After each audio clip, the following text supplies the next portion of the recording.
भक्तों हरे कृष्णा। भक्तों आज हम सब श्रीमद् भगवद गीता यथारूप अध्याय 6 ध्यान योग श्लोक नंबर 35 पढ़ेंगे। भक्तों उससे पहले हम सब भगवान की मंगलाचरण स्तुति करेंगे। ओम अज्ञान तिमिरन्धस्य ज्ञानांजनशलाकया चक्षुर्मिलितं येन तस्मै श्री गुरुवे नमः। श्री चैतन्य मनोभीष्टं अस्थापितं येन भूतले स्वयं रूपः कदा मह्यं ददाति स्वपदान्तिकम्। वन्देऽहं श्रीगुरुः श्रीयुतपदकमलं श्रीगुरून् वैष्णवश्च श्रीरूपं साग्रजातं सहगण रघुनाथवन्दितं तं सजीवं साद्वैतं सावधूतं परिजनसहितं कृष्णचैतन्यदेवं श्रीराधाकृष्णपदान् सहगण ललिता श्रीविशाखान्वितांश्च। हे कृष्ण करुणा सिंधो दीनबंधो जगतपते गोपेश गोपिकाकांत राधाकांत नमोस्तुते। तप्त कांचन गौरांगी राधा वृंदावनेश्वरी वृषभानुसुते देवी प्रणममि हरिप्रिये। वाञ्छाकल्पतरुभ्यश्च कृपा सिन्धुभ्येव एव च पतितानां पावनेभ्यो वैष्णवेभ्यो नमो नमः।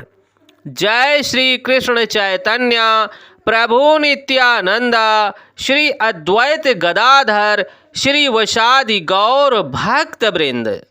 नमः ओम विष्णुपादाय कृष्ण पृष्ठाय भूतले श्रीमते भक्ति वेदांत स्वामिनि इति नामिने। नमस्ते सारस्वती देवी गौरवाणी प्रचारिणे निर्विशेष शून्यवादी पाश्चात देश तारिणे। नमो महावंदाय कृष्ण प्रेम प्रदायते कृष्णाय चैतन्य नामने गौरताविषे नमः। नमो ब्रह्मांडाय दावाय गौ ब्राह्मणाय हिताय च जगतधिताय कृष्णाय गोविंदाय नमो नमः। हरे कृष्णा कृष्ण कृष्णा हरे हरे हरे रामा राम राम हरे हरे। हरे कृष्णा कृष्ण कृष्णा हरे हरे हरे रामा राम राम हरे हरे। भक्तों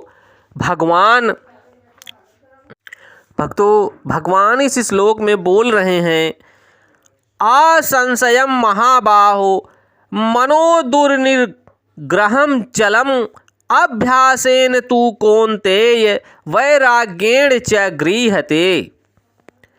श्री भगवान ने कहा, भक्तों हे महाबाहो, कुंती पुत्र, निसंदेह चंचल मन को वश में करना अत्यंत कठिन है, किंतु उपयुक्त अभ्यास द्वारा विरक्ति द्वारा ऐसा संभव है। भक्तों यहाँ स्वामी श्रील प्रभुपाद स्पष्ट कर रहे हैं, आप सब कृपया ध्यान देना।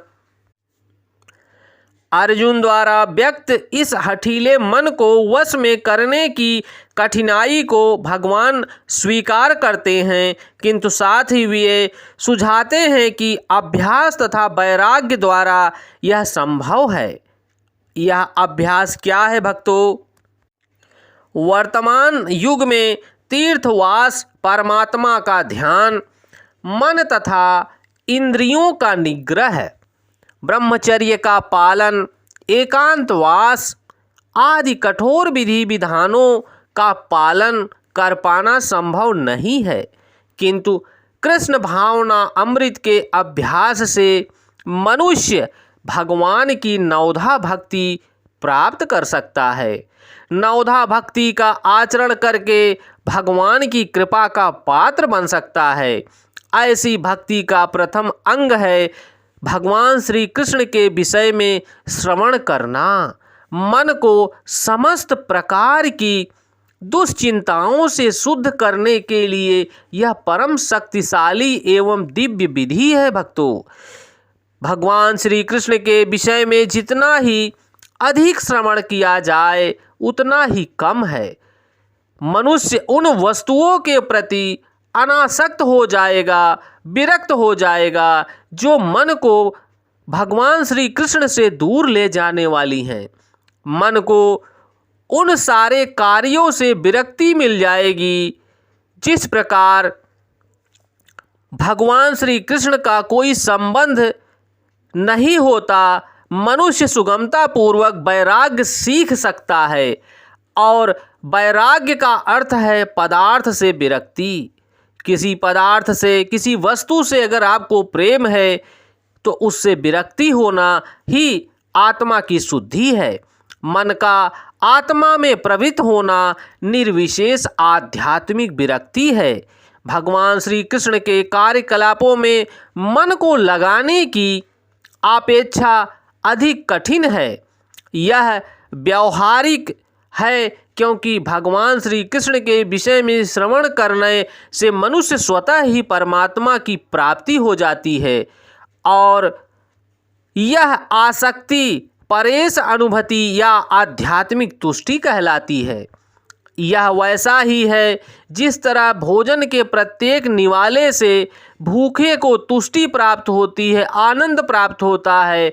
भूख लगने पर जितना अधिक मनुष्य खाता जाता है उतनी ही उसे शांति प्राप्त होती जाती है और उसे शक्ति मिल जाती है। इसी प्रकार भक्ति संपन्न दिव्य कार्य करने से उसे आनंद की अनुभूति होती चली जाती है। मन का भौतिक वस्तुओं से विरक्त हो जाता है, और यह कुछ कुछ वैसा ही है जैसा कुशल उपचार तथा सुपथ द्वारा रोग का इलाज हो जाता है और व्यक्ति ठीक हो जाता है। अतः भगवान कृष्ण के कार्यकलापों का श्रवण करते करते उन्मत्त मन यह कुशल उपचार है कि यह हठीला मन, चंचल मन उस व्यक्ति के बस में आ जाता है और बुद्धि के द्वारा चलने लगता है, और भगवान श्री कृष्ण को अर्पित किए हुए भोजन को ग्रहण करना ही रोगी के लिए उपयुक्त पथ्य है। यह उपचार ही कृष्ण भावना अमृत साक्षात्कार है। भक्तों, भगवान का बताया हुआ यह उपचार जिस प्रकार से भगवान हम सब बद्ध जीवों के लिए बता रहे हैं, अर्जुन को निमित्त मात्र रखकर, और अर्जुन के सवाल हमारे सब भौतिक जगत लोगों के लिए है कि यह कलयुगी मानव किस प्रकार से कलयुग में योग अभ्यास ना करके भगवान की कैसे प्राप्ति करेंगे। भक्तों, भगवान ने स्पष्ट किया कि कृष्ण भावना अमृत में साक्षात्कार होकर नवधा भक्ति को प्राप्त करके श्रवण कीर्तन के माध्यम से मनुष्य अपना उद्धार कर सकता है, और जिस माया के द्वारा पदार्थों से प्रेम है उसी विरक्ति पदार्थ को जैसे ही वह विरक्त करता है और वह मेरा दर्शन प्राप्त करता है।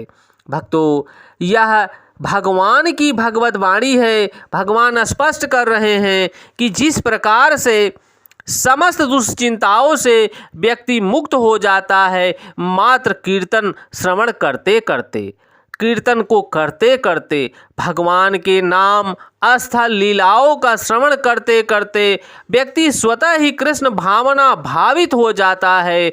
भगवान श्री कृष्ण के चरण कमलों का दर्शन प्राप्त करता है, और दर्शन प्राप्त करता है, भगवान के अर्पित किए हुए भोजन को ग्रहण करता है, भगवान के नाम का सहारा लेता है, और भक्तों इस जगत को पार कर जाता है।